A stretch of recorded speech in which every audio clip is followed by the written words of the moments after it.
Hey guys, what's up? This is Frank from Just Sports and Collectibles, and today I have my wild card weekend predictions. Now, there are less games this week than there have been for the majority of the NFL season, the whole NFL season. So I'm going to go a little bit more in depth to all of these predictions. Also, they're playoff games, so they mean a lot more than regular season games. I know the regular season, how you get to the playoffs, but each individual regular season game is less important than this win or go home playoff situation. Now, we have 2 games on Saturday, 3 games on Sunday, and 1 game on Monday. So we're going to take a look at all of those. On Saturday at 4:30, the Raiders will be playing the Bengals. I'm taking the Bengals in this one just because it makes the most sense. I think that the Bengals have too explosive of an offense for the Raiders to effectively slow down. And their defense is solid, so it's not going to be the easiest thing to put up points. So I give that one to the Bengals. Next up, the Patriots play the Bills.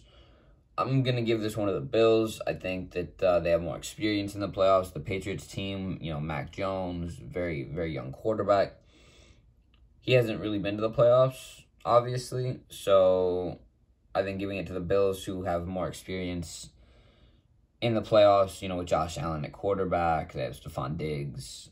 I think it's the right choice. On Sunday, 1 o'clock, Eagles play the Bucks. Got to give this one to the Bucks. That one's just kind of obvious. If the Eagles win, I would be very happy about that. I think it's going to be a good game to watch. Obviously, because last year we had the whole Washington football team almost beat the Bucks thing, and that would have been just really, really interesting, with Taylor Heineke playing quarterback. But we have Jalen Hurts versus Tom Brady.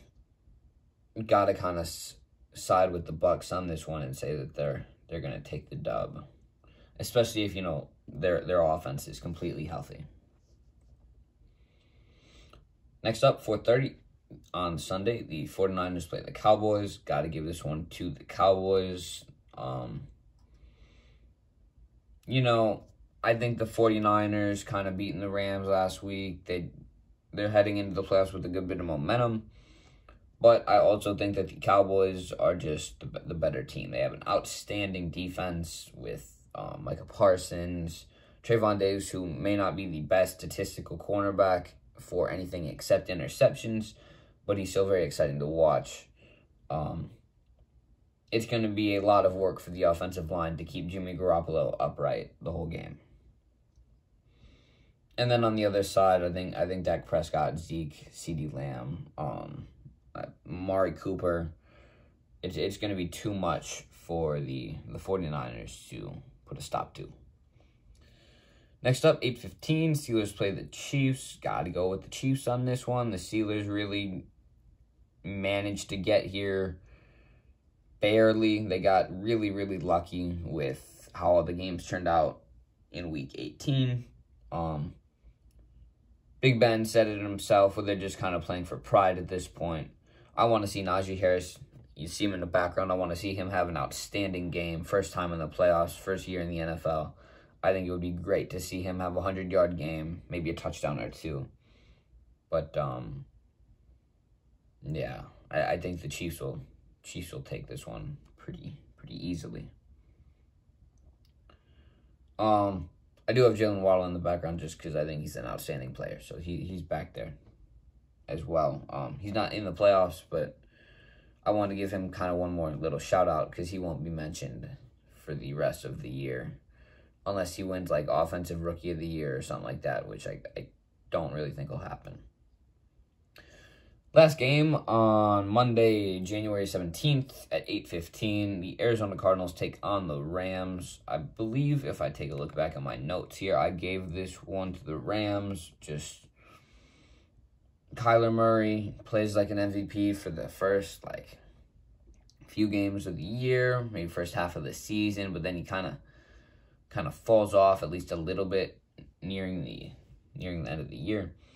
I think if Matthew Stafford turns the ball over less than 2 times, so less than 2 interceptions and or fumbles lost, that the Rams will win the game. If Stafford turns the ball over 2 or more times, I think it will be much more difficult. I don't care about punting. I don't care about 4th down. I don't care about 3rd down. I care about Matthew Stafford turning the ball over. If he turns the ball over too many times, it will be almost impossible for the Rams to win the game. That's my hot take. Cooper Kupp, it's not going to be added to his regular season tally, but he ended the year with 1,947 yards, which is just a great figure. 145 catches, 16 TDs. It is a great season for a wide receiver. That's about it, though. Again, I picked the Bengals, Bills, Bucks, Cowboys, and Chiefs. And then on Monday, the Rams.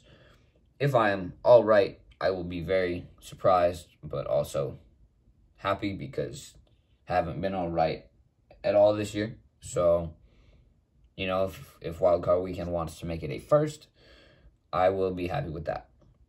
Again, if you enjoyed, make sure to comment down below who you think will either take home the Super Bowl, get to the championship, whatever you want.